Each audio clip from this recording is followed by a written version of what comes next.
এটা হলো Chittagong rail stand, সুন্দর চমৎকার আমরা নিচ্ছি। কক্সবাজারতে আসি, কিছু সুটকি কেনাকাটা বিজাবি করলাম, খুবই ভালো লাগেছে। আমরা 4 জন একসাথে আসছিলাম, ভালোই অনেক আনন্দ পেয়েছি, অনেক এনজয় ফুর্তি করেছি, খুবই ভালো লেগেছে।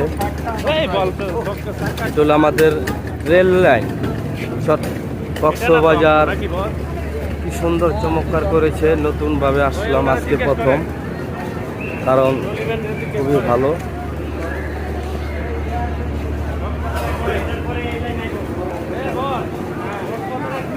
অনেক সুন্দর করেছে।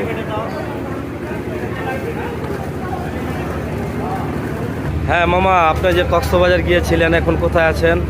আমি এখন কক্সবাজার রেল স্টেশনে আছি। আমরা ঢাকার উদ্দেশ্যে রওনা হব। কষ্ট লাগছে, এই কক্সবাজারে আমরা 3 থেকে 4 দিন অবস্থান করেছিলাম, এখন চলে যাচ্ছি।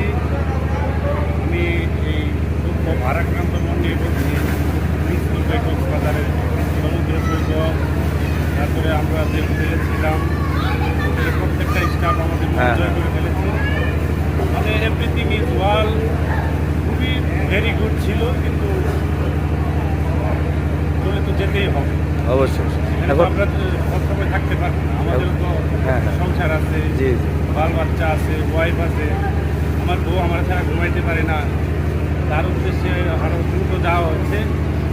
তো এটাই বলতে চাই। আপনার এখানে যে আসলেন, কেমন লাগছে আপনার এই পরিবেশটা? খুবই ভালো লাগছে, খুবই ভালো লাগছে। আমাদের বাংলাদেশের মধ্যে সবচেয়ে ঐতিহ্যবাহী এলাকা হচ্ছে কক্সবাজার।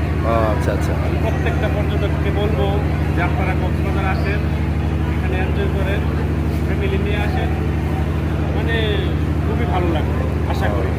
খুব কষ্ট লাগছিল, কালকে আমরা বয়সকালে গিয়েছিলাম, ওইখানে অপরন্ত পানি আর পানি, ওইখানে লাইফ রিস্ক আছে, তো ওইখানে সবাই যাবেন না। হ্যাঁ, তো আসসালামু আলাইকুম। ওয়ালাইকুম সালাম। প্রিয় দর্শক, এই যে আমাদের রেল লাইন, খুব সুন্দর, ভালো একটা চমৎকার একটা বসার প্লেস, বাট দেখার মতন করেছে কক্সবাজার। আমরা এই যে হয়তো আপনার 12টার দিকে রওনা দিব ইনশাল্লাহ, সুন্দর করে। বৃহত্তম রেল স্টেশন, যেটা আসলে বলার ভাষ্য আমাদের নেই। বাংলাদেশের ভিতরে